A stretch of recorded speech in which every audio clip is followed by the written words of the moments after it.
While working in a vast cornfield on the rural outskirts of town, a farm laborer was tending to the crops when he stumbled upon something that made him freeze in shock. Not far from where, investigators later discovered a black jacket, abandoned on the ground. Just a few days after this grim discovery, authorities located Delene Carlson's bag, discarded nearly 6 miles away from the cornfield, seemingly left behind to hide any link to the crime scene. What had initially been treated as a heartbreaking missing person case had now taken a tragic turn into a full-scale homicide investigation. The focus shifted. It was no longer a question of what had happened to Delene, but rather who was responsible for this and why they had done it. Dear viewers, please don't forget to like, leave a comment under the video, and subscribe to the channel so as not to miss new videos. This is very important to us. Delene Janice Carlson entered the world on February 22, 1988, in the sunlit state of California. Though born on the West Coast, her heart and formative years belonged to the peaceful, picturesque town of Sandpoint, Idaho. Nestled among lush pine forests and near the shores of Lake Pandorela, Sandpoint was a close-knit community where everyone knew their neighbors, and childhoods were often filled with the simplicity of outdoor adventure and shared values. Delene thrived in this environment. Even as a little girl, she displayed a warm, outgoing nature. Friends and teachers alike remembered her as a cheerful, kind-hearted young woman who always seemed to go out of her way to lend a hand, especially when it came to younger children. Her interest in caregiving began early, and by the time she was in her teens, she already knew that her life's purpose would involve working with and helping kids. Delene completed her studies at Sandpoint High School in 2006, leaving behind a trail of glowing memories and heartfelt goodbyes. After high school, she began working in the service industry, taking on roles in several local cafes and restaurants.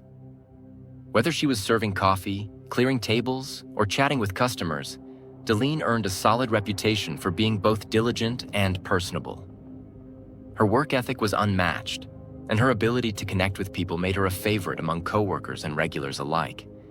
She never treated it as just a job.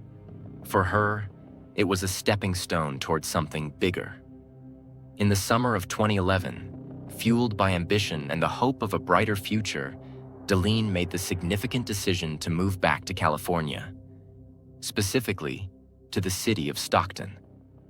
She would be living with her Aunt Maggie, and the move marked a new chapter in her life. The relocation wasn't just about a change in scenery. It was a strategic leap toward her long-held dream.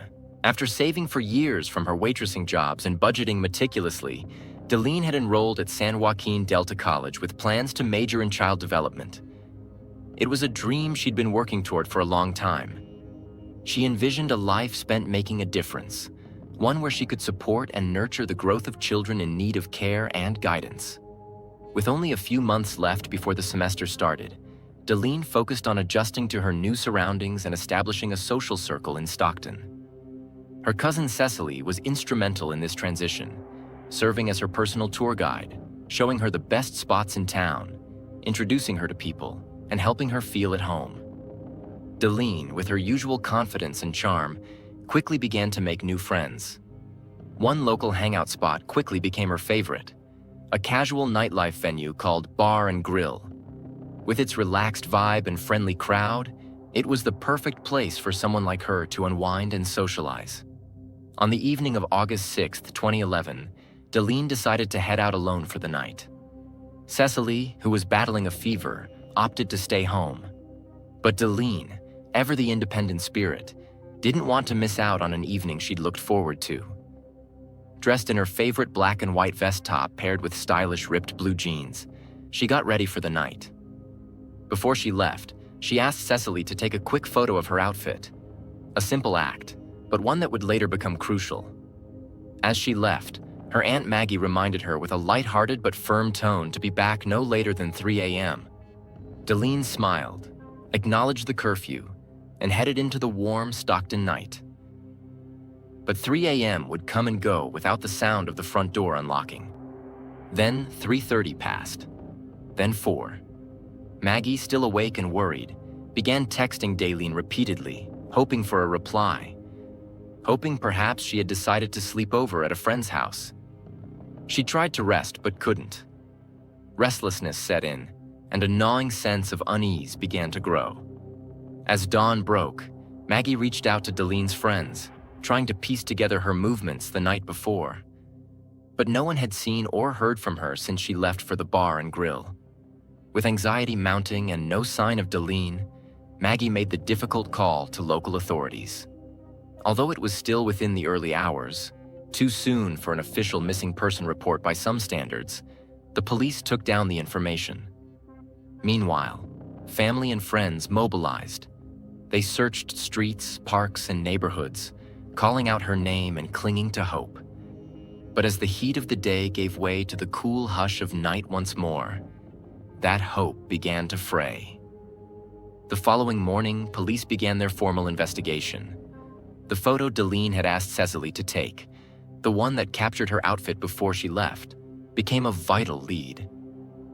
Officers used the image to canvass local businesses and residents. Their first stop was the bar and grill. A manager there remembered Delene. She had been a regular, friendly, sociable, the kind of patron who made an impression.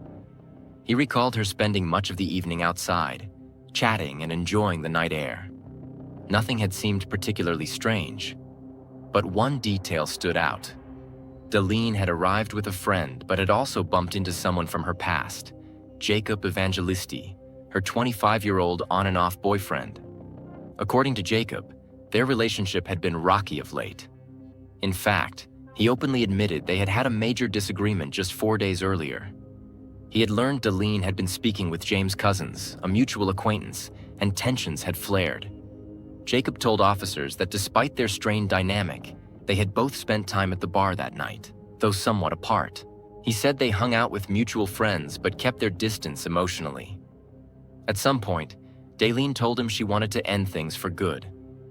While Jacob said he was hurt and wanted to reconcile, Delene seemed resolute.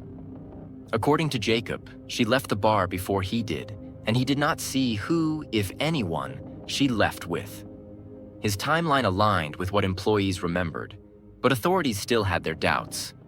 Both Jacob Evangelisti and James Cousins were labeled persons of interest, not suspects, but individuals worth further attention. As law enforcement reviewed footage from the security cameras at the venue that Delene Carlson had visited that night, they began piecing together a fragmented timeline. The recordings clearly captured her standing outside the building for an extended period, casually smoking a cigarette and interacting with other patrons. At approximately 1 a.m., she was seen re-entering the building. Although there were still a number of people milling about, the mood was beginning to wind down as the evening stretched deeper into the early morning hours. One particularly notable moment captured on camera showed a man briefly putting his arm around Delene. That man was identified as 25-year-old Jason Gilly, someone who, like many others in her social circle, was considered a mutual friend. Jason's connection to Delene wasn't just casual. He lived with James Cousins, the same James whom Delene had reportedly been speaking with recently, the same James who had once caused tension between her and her former boyfriend, Jacob Evangelisti. Shortly after that brief interaction, Delene headed back outside, where she was spotted having a heated conversation with Jacob. Surveillance footage depicted her as visibly animated, gesturing emphatically with her hands, clearly passionate and possibly upset. This interaction seemed to align with Jacob's prior statement to the authorities, in which he mentioned that they had exchanged strong words that night, continuing to hash out unresolved issues between them. After this confrontation, Delene went back inside alone, while Jacob remained outside, smoking a cigarette and talking to a friend. When the clock struck 3 a.m., the venue officially closed for the night. People trickled out, the staff wrapped up for the evening, and the lights dimmed. Yet curiously, there was no surveillance footage showing Delene leaving. The same went for Jacob. Both had somehow exited the building undetected, either through a blind spot or perhaps a back exit not covered by cameras. Their movements were unaccounted for during that crucial window, leaving investigators puzzled. What began to emerge next were the final digital breadcrumbs from Delene herself. Jacob told police that not long after the venue closed, He had received multiple calls from her, 12 to be exact. In one of those brief phone calls, he could hear a man's voice in the background. Deline, in a casual tone, mentioned that she was drinking at Jason Gilley's house. This detail raised eyebrows because Jason had previously stated that he had left her at the bar hours earlier. In an early morning text, Deline asked Jacob if she could come over to his house later, and he agreed. However, after that message, communication ceased entirely. Jacob eventually fell asleep and awoke to silence. No missed calls, no new messages. Just an unsettling quiet. With this new information, the investigation turned toward Jason Gilley and James Cousins. Detectives wanted to speak with them directly. Jason shared a home with his mother and grandmother in Stockton, and James Cousins was also temporarily residing there. When questioned, James was calm and cooperative. He acknowledged that he and Deline had been talking, but clarified that their connection wasn't romantic or exclusive. He also provided solid proof that he had been out of town on a trip during the time of Deline's disappearance. This alibi was corroborated by multiple credible sources, effectively removing him from the immediate list of suspects. Jason's statements, however, raised more questions than they answered. He initially told investigators that after briefly encountering Deline at the bar, he had offered to give her a ride home, but had to leave alone at around 1 a.m. because his grandmother had contacted him, urgently requesting his return. She had told him that his young son was unwell, and he needed to come home. According to his grandmother, Jason did indeed arrive home by approximately 1:30 a.m., but Jacob's version of events contradicted Jason's. Deline had told Jacob that she was at Jason's place drinking. Who was telling the truth? To make matters even more complex, Jason pointed detectives back toward Jacob, emphasizing the intense argument he had witnessed between the two earlier that night. Jason described the disagreement as volatile, suggesting that it might have escalated further after they left the bar. Meanwhile, the community was rallying in full force.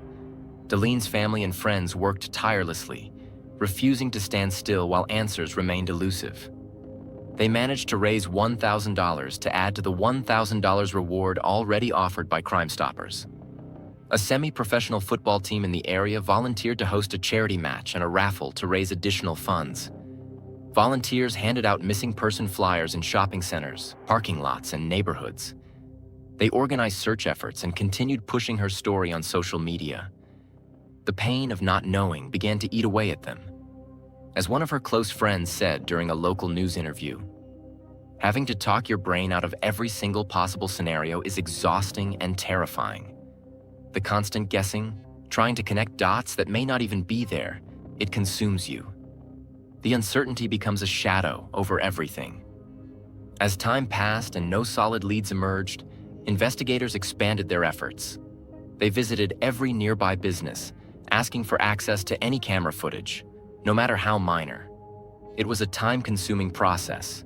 The constant guessing, trying to connect dots that may not even be there, it consumes you. The uncertainty becomes a shadow over everything.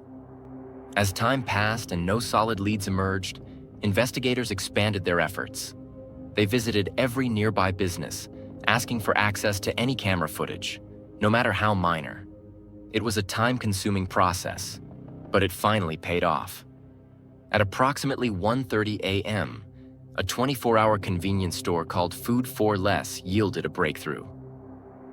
On their security feed, police saw Deline enter the store alongside none other than Jason Gilley. The two were casually browsing before purchasing alcohol. This revelation directly contradicted Jason's earlier statement that he had parted ways with Deline at the bar and hadn't seen her again afterward. This was a significant moment in the investigation. With this discrepancy in hand, detectives brought Jason in for a second round of questioning. They approached it calmly but directly, giving him the opportunity to clarify his story. "What time did you say you got home again?" one officer asked. "About 1:20, maybe 1:30, Jason replied, sticking to his original timeline. Then, without missing a beat, the officer showed him the surveillance footage. There was Jason, clear as day, at the store with Deline at 1:30 a.m. He blinked, clearly taken aback. "We know a lot more of what's going on right now," the officer said gently but firmly. Jason hesitated. Okay, wait a minute. Wait, he stammered. I left the bar with Daleen to go to Food for Less. Now backtracking, Jason said he had forgotten that detail. He explained that after buying the alcohol, he dropped Daleen back off at Finnegan's, a nearby location where people often met up after bar hours. This sudden shift in his story did not go unnoticed. As the interrogation with Jason Gilly progressed, investigators could sense that something in his demeanor was beginning to shift. The inconsistencies in his story were becoming harder to explain away, and his confidence appeared to falter under the weight of the mounting questions. Detectives, drawing on years of experience, recognized the subtle indicators, the hesitant glances, the shaking hands, the voice that cracked ever so slightly. Jason was unraveling, and they were determined to get to the truth. Jason, one of the detectives said, gently but firmly. Let's try to make this better. Right here, right now. You know what happened. You were there. Jason's eyes welled up. Tears gathered along the edge of his lashes as he finally began to open up more than he had in previous interviews. His voice trembled. We hung out for a little bit more after we got back to my place, he said. Then she got upset. She wanted to go home. He admitted to police for the first time that after leaving the bar and stopping at the store, they had in fact gone to his house together. But he claimed things took a turn shortly afterward. According to Jason, Daleen became upset during their time at his home. He didn't elaborate on the reason for her frustration. He said she made the decision to leave, choosing to walk home rather than stay any longer. Jason then told investigators that he followed her in his car, trying to convince her to get in. Eventually, she accepted the ride. But what happened next would only deepen the mystery. Jason claimed he didn't drive her home. Instead, he said Daleen had asked to be dropped off somewhere different, 40 miles south of where they had started. He couldn't give a specific reason for the odd request, only that she insisted. According to him, after dropping her off, he drove to get gas. He described feeling deeply unsettled afterward, racked with regret, anxiety, and guilt. He knew he had made a series of poor decisions, and the longer time passed with no word from Daleen, the more unbearable it became. He admitted that he lied during his initial questioning because he was scared and confused. Detectives, listening carefully, grew increasingly uneasy. They were experienced enough to know when someone was skirting around the truth. Jason's story had changed too many times. It had new holes now, not fewer. And in their collective gut, they believed the case had taken a tragic turn. One of the officers leaned in. Jason, we need to find her. Where are we going to find her? He asked quietly. Help us. Her family deserves answers. This isn't just about you anymore. It's about her. Just as it seemed Jason might say more, just as the tension in the room reached its peak, he broke eye contact. I think I need a lawyer, he said softly. At that moment, the interview stopped cold. With no confession and no physical evidence tying Jason definitively to a crime, officers made a difficult but necessary step. Jason Gilly, 25, was arrested on suspicion of kidnapping. Investigators had pushed as far as the law would allow, but for now, it wasn't enough. The district attorney's office reviewed the evidence and concluded that while Jason's actions were troubling, there wasn't enough to press formal charges that could hold in court. Within 48 hours, he was released from custody. Outside the station, reporters waited, hoping for answers. Jason's family stood by him. His mother passionately defended him to anyone who would listen. She insisted her son was innocent, that Daleen had been at the house but left of her own free will on Sunday morning. Once again, a story directly contradicted Jason's earlier claims, another inconsistency in a growing stack. The public pressure mounted. Jason was now the sole person of interest in Daleen's disappearance. Yet he walked free. The community was rattled, and the family was heartbroken. The lead prosecutor addressed the press candidly. It doesn't matter how strong your instincts are. It matters what you can prove. And right now, we can't prove enough. Despite the lack of charges, the investigation pressed forward. Jason maintained that he had simply been caught in a bad situation and that he was not, as he put it, a bad guy. But then came another discovery. This one caught on camera. Surveillance footage from a convenience store showed Jason arriving at the gas station around 11 a.m., the morning after Darlene disappeared. He was seen at the pump, topping off his gas tank. But something else stood out. As the footage was digitally enhanced, investigators noticed Jason appeared to be wiping down his arms and the front of his shirt. On closer inspection, his clothes and skin looked smudged, covered in what appeared to be dirt. Why was he so dirty? Where had he been? This led police to shift their focus to a specific area not far from Jason's home, an overgrown, heavily wooded stretch along the Calaveras River. The riverbank was known locally for illegal dumping and abandoned items, a forgotten place overgrown with brush and thick with mud. It was also just a short distance from the University of the Pacific, and even closer to the grocery store where Darlene had last been seen on camera. That put it just blocks from Jason's house. Soon, search teams combed through the Calaveras River area. They waded through tall weeds, dense thickets, and shallow, muddy water. Police divers joined in. The air was heavy with hope and dread. They weren't just looking for clues. They were preparing for the possibility of something more final. Darlene Carlson had now been missing for over a week and a half. She had vanished in the early hours of August 7th, and not a single confirmed sighting had occurred since.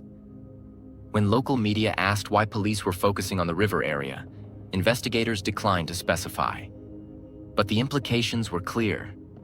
This was no longer just a missing person search. It was turning into a recovery effort. Court documents soon revealed more about what investigators had pieced together. According to the reports, Jason Gilley had lied repeatedly, first claiming he hadn't been with Darlene at all that night. But Darlene's ex-boyfriend, Jacob Evangelisti, told police that at 5 a.m. that Sunday morning, he received a text message from Darlene. She told him she was at Jason's house but would be leaving soon. It would be the last message Jacob ever received from her. Later, Jason would change his story once more, this time claiming that Darlene had come over to his house, and the two had been intimate before getting into an argument. He said he then drove her south, about 40 minutes away, before letting her out of the car. Again, he claimed it had been her choice. A final chilling detail came to light. Darlene's phone had remained active after that encounter. At 11:25 a.m. on Sunday, Jason's roommate received a strange text message from her phone. It said that Darlene was somewhere on Country Club Boulevard, a busy thoroughfare near central Stockton, and that her phone battery was dying. But by the time the message was received, Darlene was already missing, and the phone would soon go silent forever. As the investigation into Darlene Carlson's disappearance entered its 7th week, tension was mounting, and time felt like both a relentless enemy and a fading ally.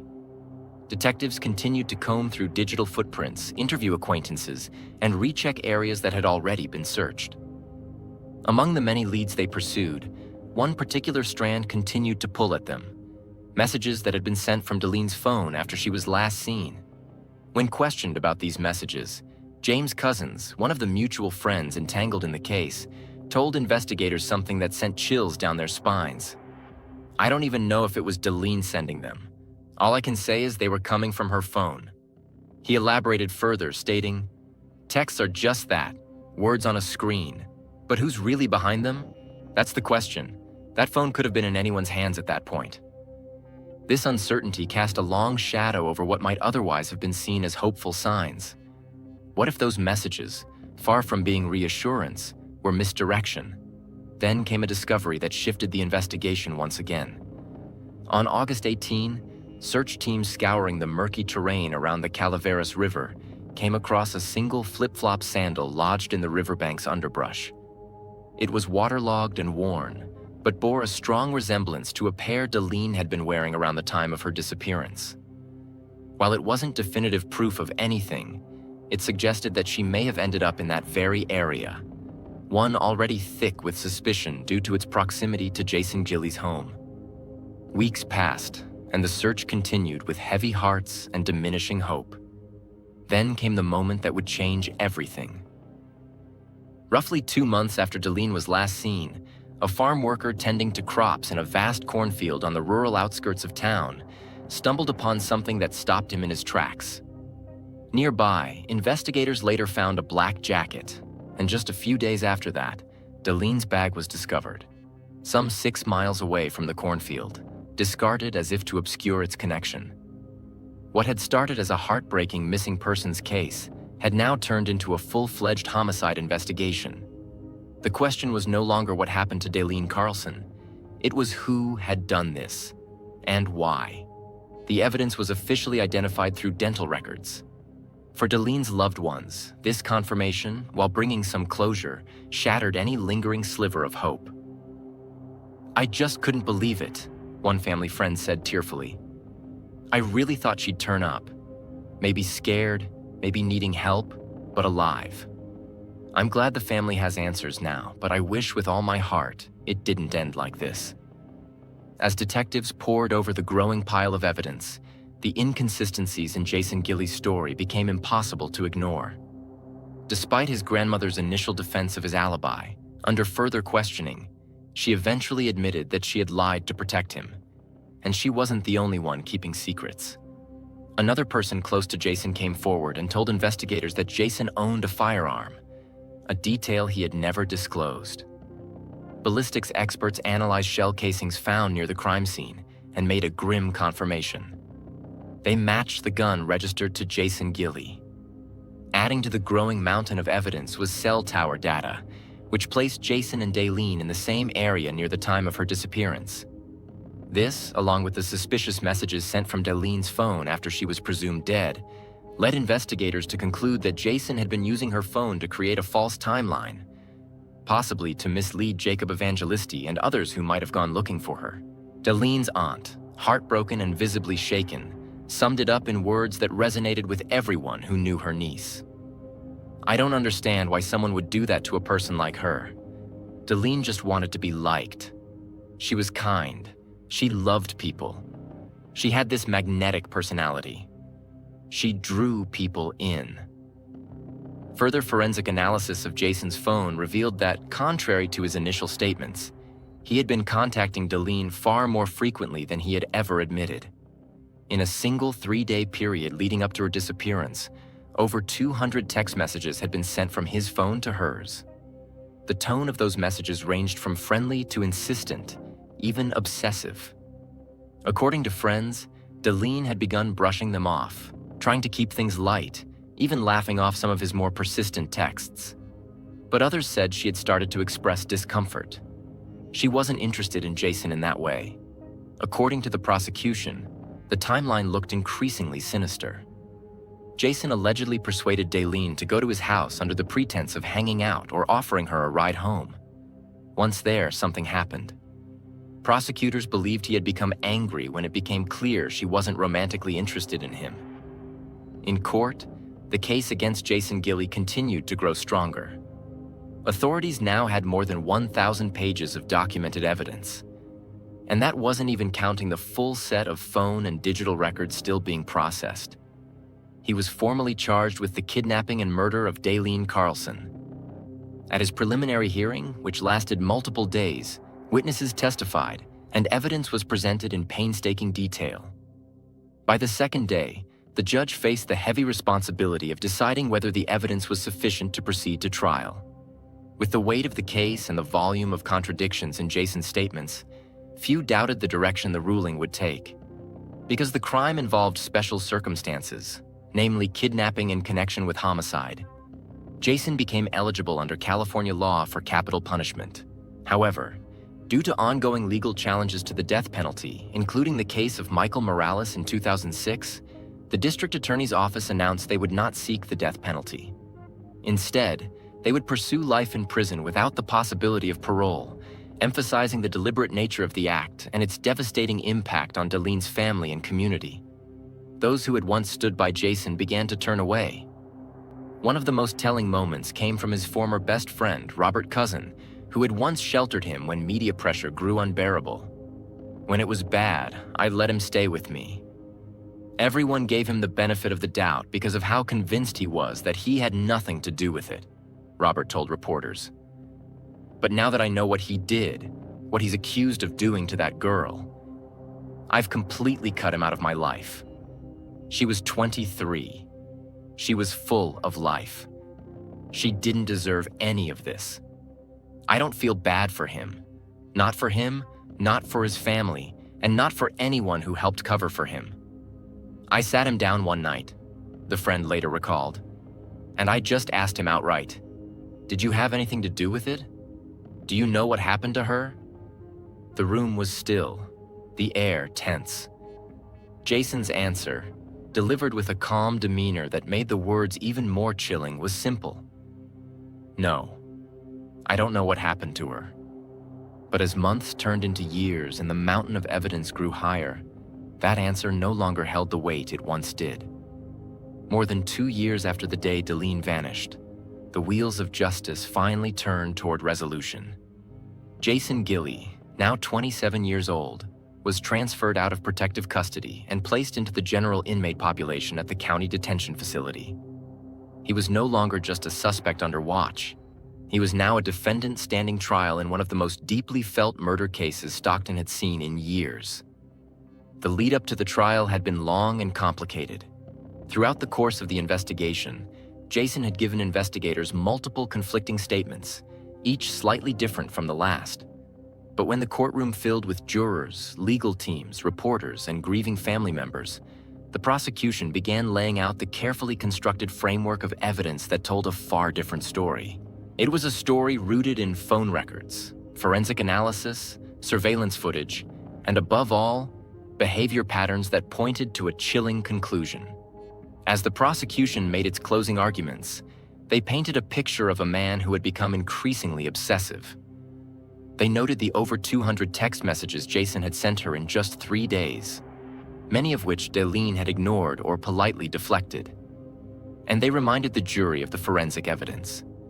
Dirt-covered clothing seen on surveillance cameras, the firearm that had matched casings found at the scene.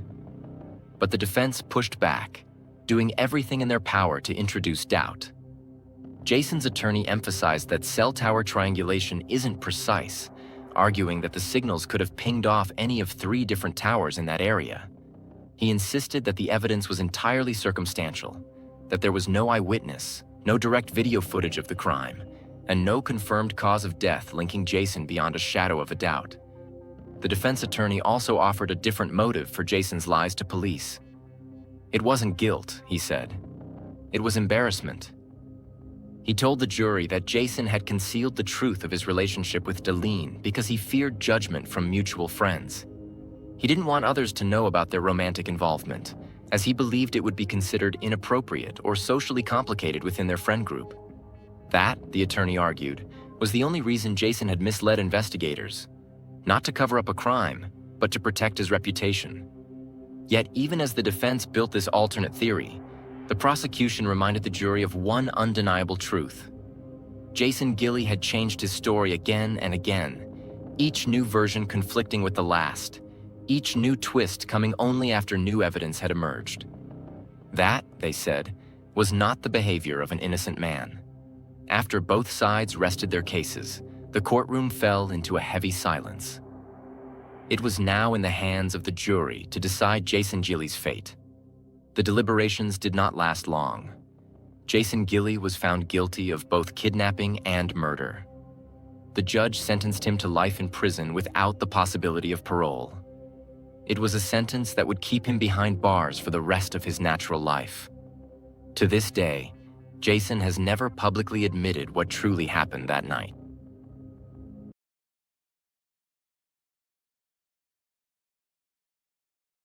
The officers arrived at Sarah's residence. They were immediately struck by details that suggested something was terribly wrong.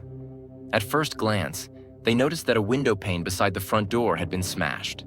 Despite this obvious damage, the front door itself was still securely locked, giving the impression that no one had gone in or out through it.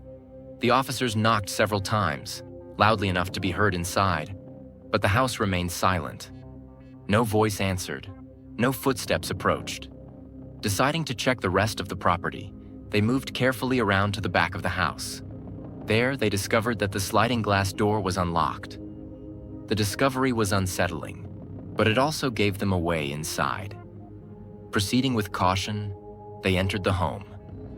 As the officers advanced further into the house, they eventually reached the living room. It was there that the grim reality confronted them.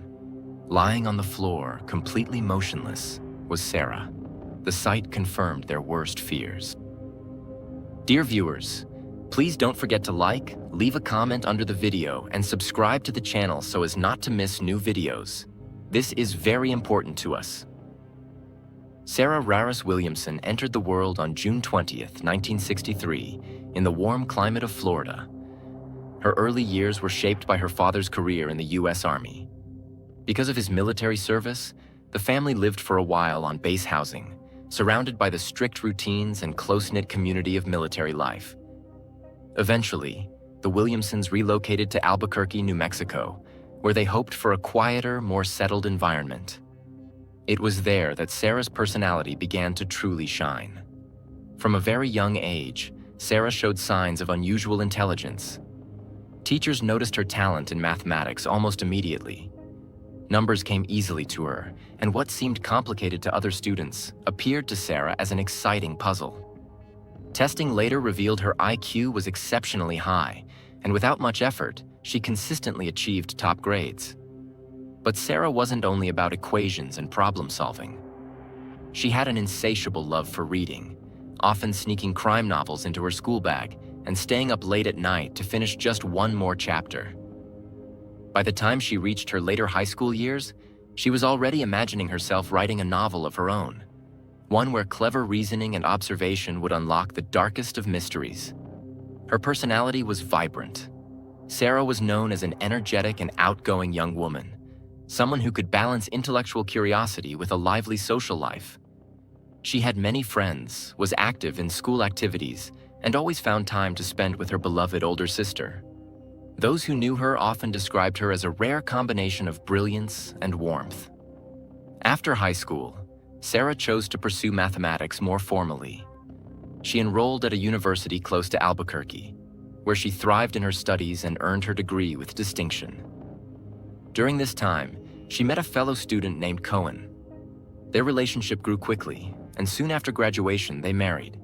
Sarah originally had plans to continue her education immediately, aiming for a master's in statistics, but life presented her with an opportunity she couldn't turn down: a highly attractive job offers at a military base.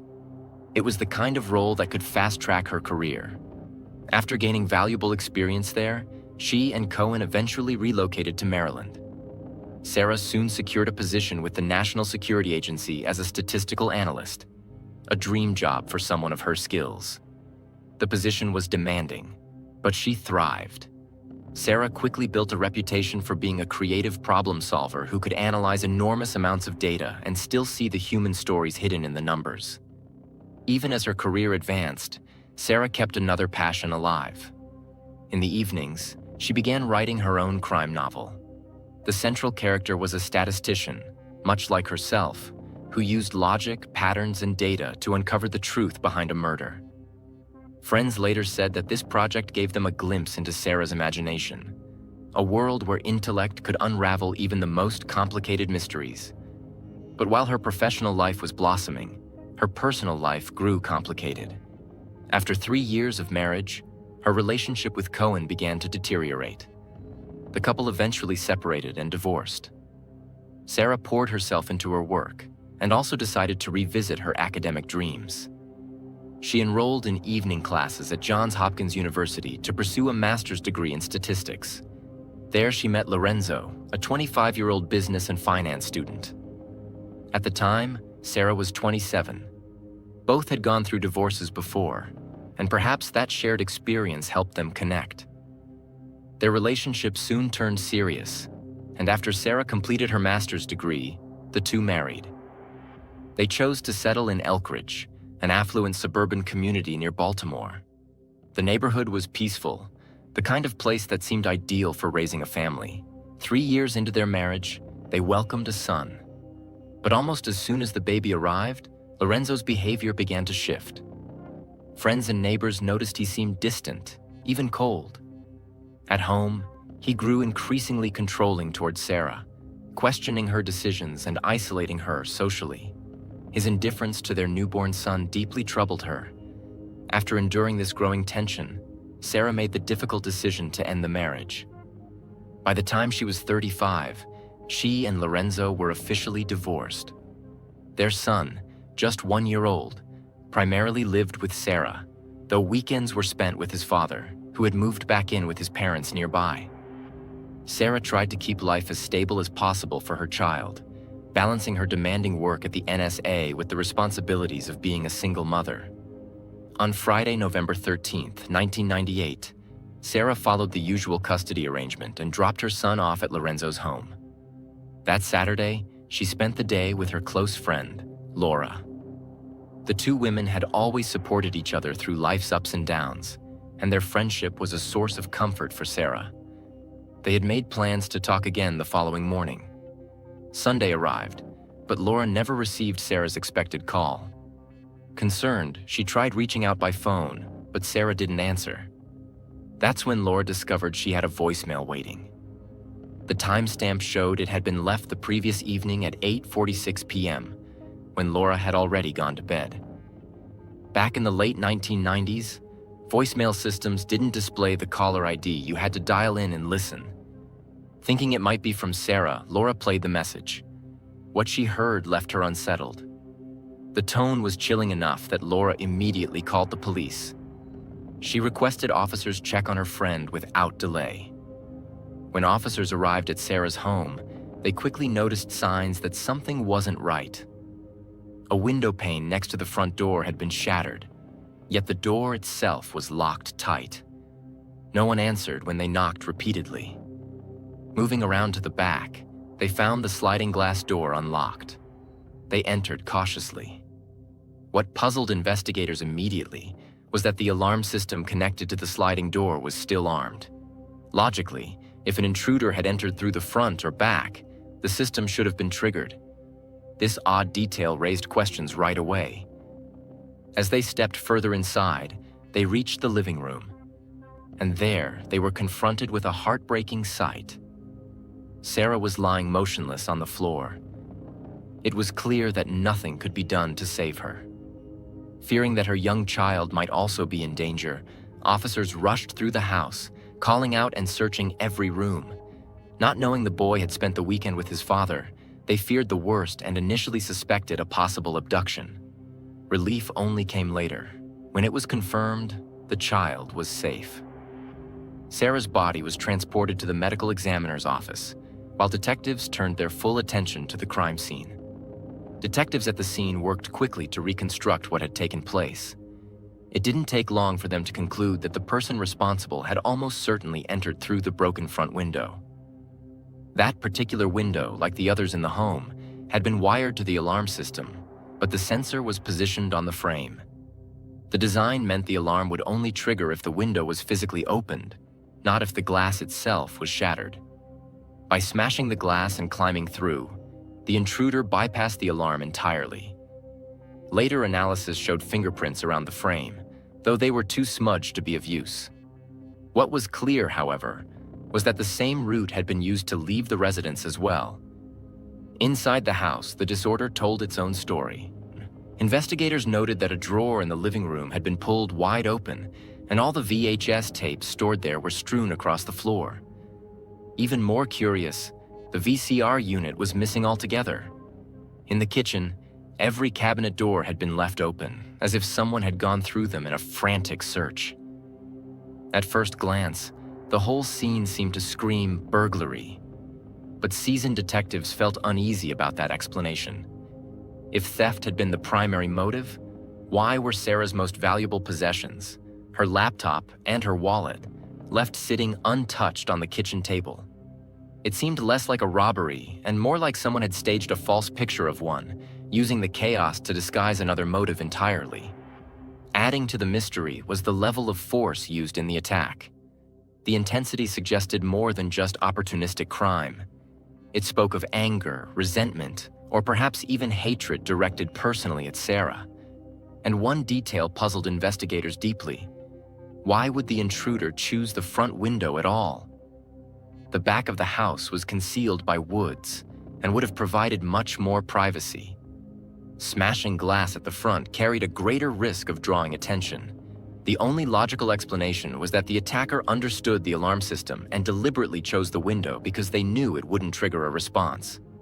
Forensic teams combed through the house, but despite the abundance of potential touchpoints, they came up empty-handed. No usable fingerprints, no shoe impressions clear enough to trace, and no fibers that could be confidently matched. What they did collect was a large quantity of biological material, which they carefully packaged for later DNA analysis.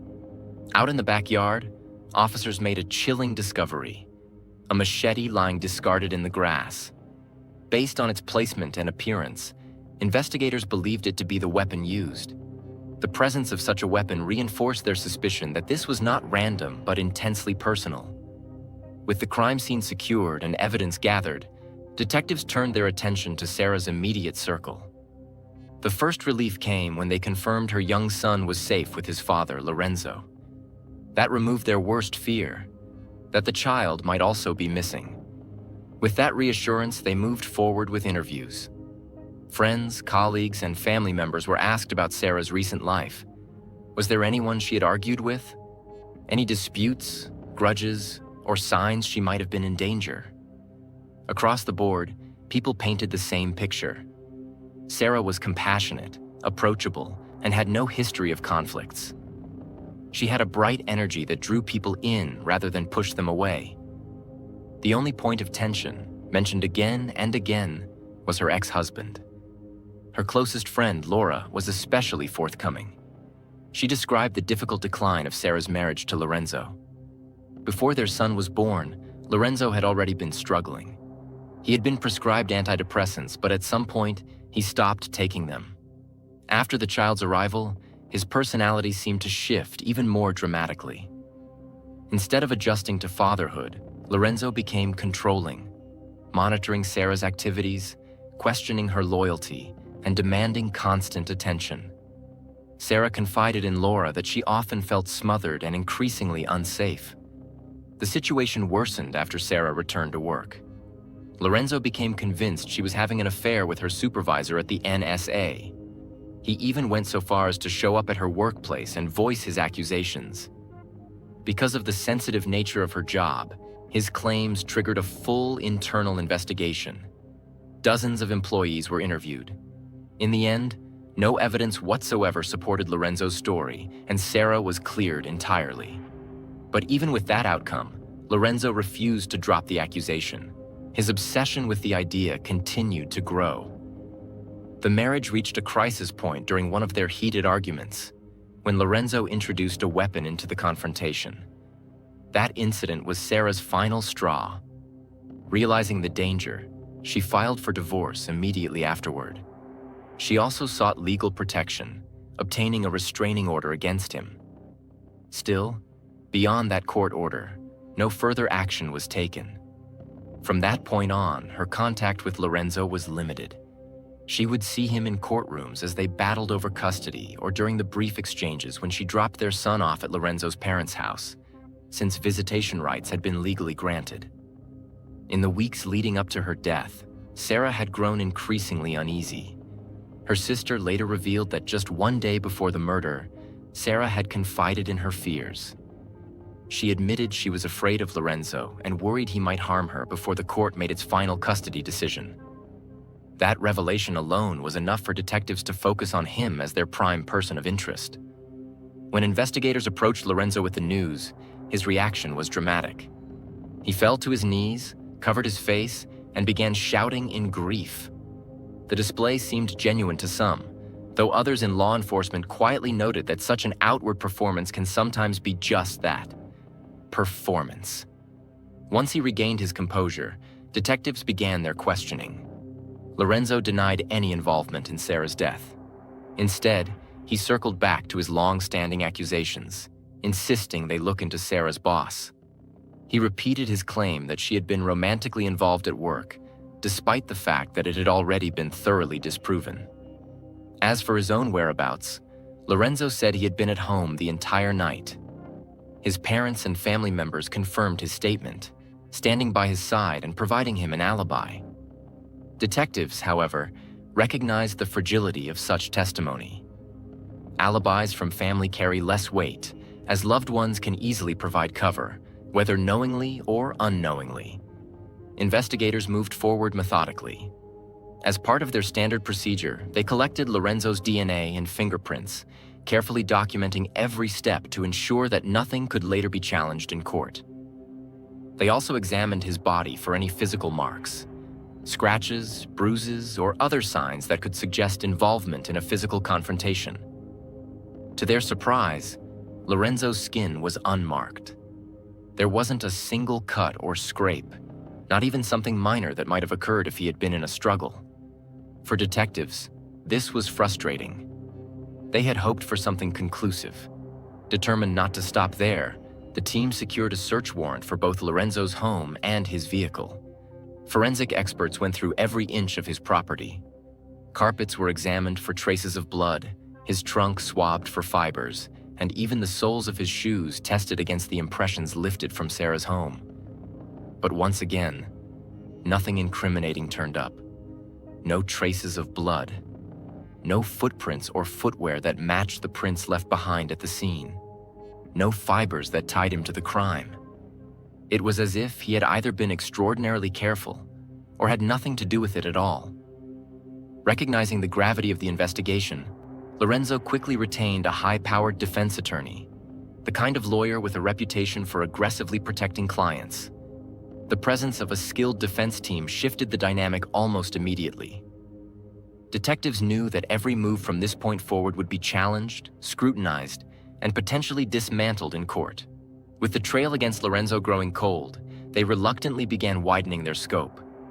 The next logical person of interest was Sarah's former supervisor at the NSA. However, by the time investigators tracked him down, he had already resigned from his post and moved out of state. The NSA, alarmed by the possibility that one of their former employees had been murdered, decided to conduct an internal review in parallel with local law enforcement. They had their own investigative team shadow the case. When Sarah's former boss was contacted, he remained firm. His relationship with Sarah had been entirely professional. Moreover, he provided an alibi for the night of the murder. He had been at dinner with a group of friends in another state. Investigators verified this, and his alibi held up. That line of inquiry quickly closed. Meanwhile, attention turned once again to the strange voicemail Sarah's friend had received on the night of the murder. Audio specialists were tasked with enhancing the recording, hoping that buried within the chaotic sounds they might find a clue. Detectives were particularly interested in whether a voice could be identified, perhaps even the attackers. After careful digital cleanup, experts reported that they believed Sarah's voice could be heard saying the name Mike. This revelation immediately raised concerns.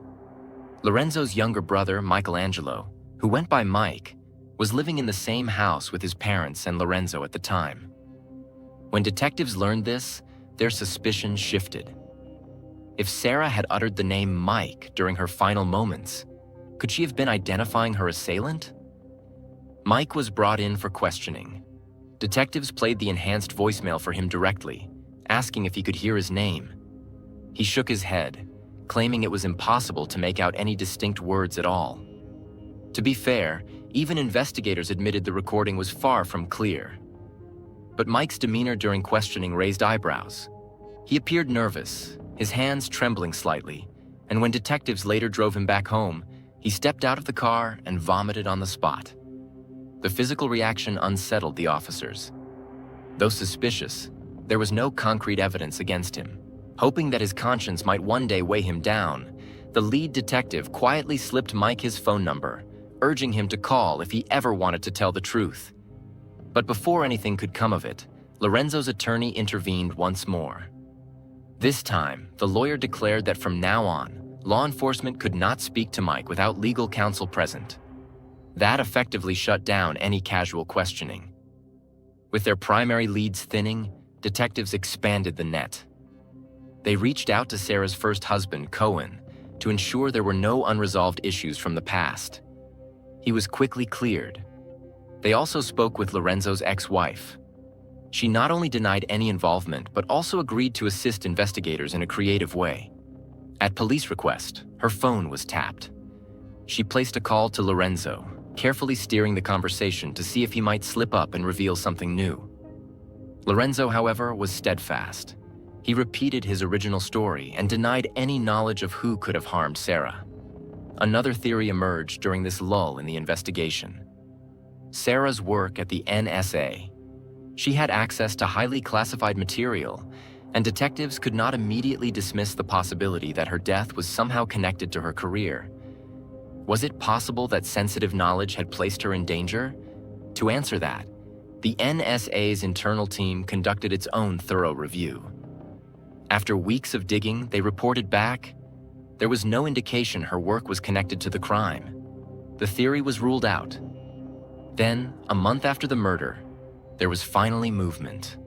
The crime lab completed its exhaustive analysis of the evidence collected at Sarah's home. Within their report was a development no one expected. They had isolated DNA from an unidentified male, appearing in 3 separate blood samples inside the house. When compared to Lorenzo's genetic profile, there was no match. Investigators checked against Mike's DNA as well as their father's, and again, no match.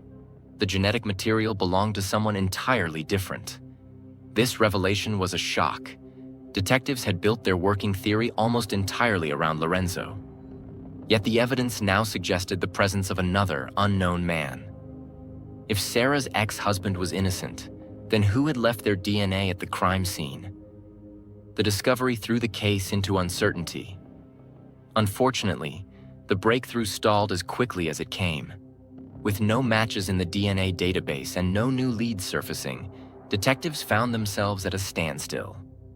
They reviewed cases involving known repeat offenders in the area, searching for any potential overlap, but nothing connected.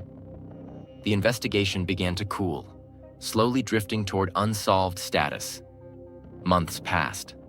Out of desperation, investigators sent the voicemail recording to the FBI, hoping for better technology to analyze it. The federal team managed to enhance it further, and their findings changed everything. Contrary to earlier assumptions, Sarah had not said Mike at all. The theory implicating Lorenzo's brother collapsed. For 7 long months, the case remained suspended in limbo. Detectives kept pushing, but no progress was made. Then, on June 1st, 1999, the lead detective received a call from the Baltimore County Police Department. The call that came in on June 1st carried news that would completely change the course of the investigation.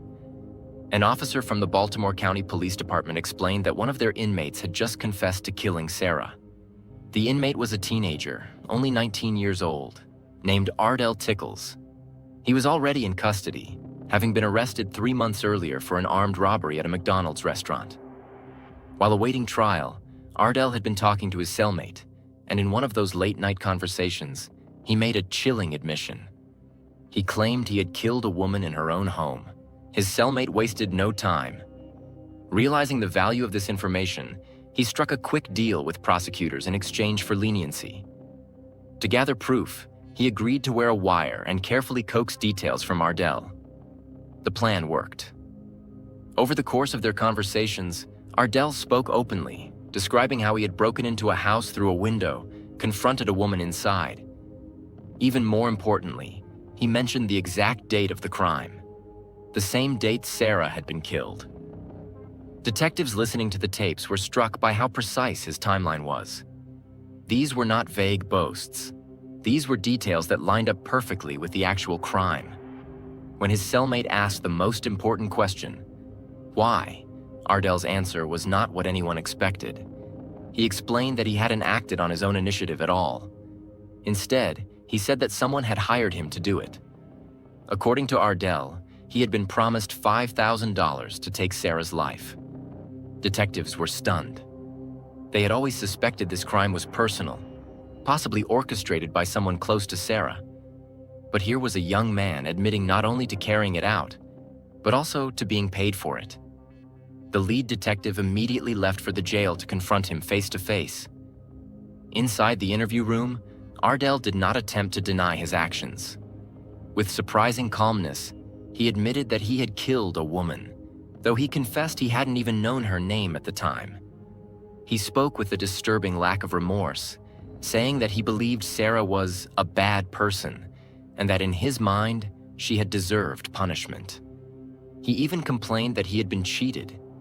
He had only received $3,000 instead of the $5,000 he had been promised. The money, he added, was less important than the idea of punishing her. His words sent a chill through the detectives in the room. At that point, investigators wanted to know who had ordered the crime. They placed 3 photographs on the table: Lorenzo, his brother Mike, and their father, and asked Ardell to identify which one of them had hired him. But Ardell studied the photos and shook his head. He didn't recognize any of them. His explanation shocked the team. The person who had hired him had not been a man at all. It was a woman. He admitted he didn't even know her name, but he insisted she had given him precise instructions. That revelation raised dozens of new questions. Who was this woman? Ardell explained that only days before the murder, this woman had driven him to Sarah's house. She pointed out the property, told him when Sarah would most likely be alone, and even explained the layout of the alarm system, warning him not to tamper with it so the neighbors wouldn't be alerted. Whoever she was, she clearly knew Sarah's routines and security setup. Detectives now had a completely new angle to investigate. Ardell had been working at a nursing home laundry facility in Baltimore before his arrest, so police pulled the employee roster. They hoped he might recognize one of the names. As they scanned through the list, one name jumped out immediately, so familiar that it stopped them cold. The woman Ardell had been describing wasn't a stranger at all. It was Amelia, Lorenzo's mother, Sarah's own mother-in-law. To confirm, detectives returned to the jail with a photograph. The moment Ardell saw Amelia's picture, he pointed without hesitation. That was her. She was the one who had arranged everything. The revelation was staggering. For months, investigators had been looking at Lorenzo, wondering if he could have committed the crime. Now it seemed the orchestration had come from his own mother. Still, Ardell's testimony wasn't enough to secure a conviction against Amelia. Detectives knew they needed physical evidence and corroborating witnesses to tie her directly to the murder. They began speaking with employees at the nursing home where Ardell had worked, and eventually, one woman agreed to cooperate in exchange for full immunity. Her account provided damning details. She explained that on the day of the murder, Ardell had asked her to help him become a killer by renting a car for him, since he was too young to rent one himself. At first, she assumed he was joking and reluctantly went along with the request. Hours later, Ardell returned the car and made a disturbing statement. He told her he had just gotten rid of the devil and asked for her help once again. Together, they drove to a vacant lot. There, they set fire to several items, what investigators believed were pieces of evidence from the crime. On their way back, they were stopped by 2 police officers. The officers searched the vehicle and found a knife under one of the seats. But strangely, instead of arresting them, the officers simply confiscated the weapon and let them go. This baffling detail, overlooked at the time, became critical later. Detectives also uncovered financial evidence. Bank records revealed that just weeks before Sarah's death, Amelia had withdrawn $2,500 in cash. Shortly afterward, Ardell deposited almost the exact same amount into his own account. The correlation was difficult to dismiss. It appeared to be the payment for his role in the crime. Finally, forensic science closed the loop. Lab experts compared Ardell's DNA against the samples collected from the machete found behind Sarah's house. The results were undeniable. It was a perfect match. This connection tied him directly to the weapon, and with that evidence, investigators had enough to formally charge him with Sarah's murder. Right after that, detectives went after Amelia. The woman who, until then, had seemed like a quiet mother and grandmother was now at the center of a shocking conspiracy. She was brought into the station for questioning. For several hours, she sat in that room, silent and unmoving, clearly wrestling with the weight of the situation. Detectives gave her space, checking in occasionally, reminding her of the consequences. Finally, she asked to speak again. She waived her right to an attorney and said she was ready to confess. Her admission came slowly, piece by piece. Amelia explained that she had never truly accepted Sarah. She felt Sarah was distant, ungrateful, and dismissive of the family. When Sarah filed for divorce from Lorenzo, Amelia's resentment turned into fear. She was terrified that Sarah would cut her off from her grandson completely. That fear began to consume her. Eventually, she admitted, something inside her snapped. Amelia described how she had vented her frustrations to Ardell at work. According to her, she never meant for the situation to spiral into violence. She said that Ardell himself suggested she should take action and that he offered to help get back at Sarah for what Amelia called the disrespect. Amelia claimed Ardell told her he would do something minor, such as throwing rocks at Sarah's windows. Detectives, however, were highly skeptical. The details of the case didn't line up with Amelia's story. Why, they asked, would she have paid him thousands of dollars for such a petty act of vandalism? With Amelia's partial confession and Ardell's testimony, prosecutors moved the case toward trial. Ardell was the first to stand before a jury. His defense strategy was to shift the blame. He told the court that Amelia had manipulated him, preying on his youth and inexperience. He painted himself as someone tricked into committing the ultimate crime. In the end, he was convicted and sentenced to life in prison without the possibility of parole. Then it was Amelia's turn. Her trial began in January of 2000, and the courtroom atmosphere was tense. Yet one detail stood out. Not a single member of Amelia's family attended. Her husband, her children, even her beloved grandson, none of them showed up to support her. She was entirely alone. Her attorney argued fiercely that there wasn't enough evidence directly linking her to the crime. Yes, Ardell had pointed the finger at her, but he was a convicted robber and now a confessed killer. Hardly the most trustworthy witness. The lawyer emphasized that Amelia's so-called confession was filled with inconsistencies, insisting that she never admitted to ordering a murder, only to venting her frustrations. But prosecutors countered with hard facts. The bank withdrawal that matched Ardell's deposit, the testimony from the nursing home coworker, and Amelia's own admission that she had spoken to Ardell about Sarah. The weight of the evidence was impossible to dismiss. In the end, the jury found her guilty. Like Ardell, Amelia was sentenced to life in prison with no chance of parole.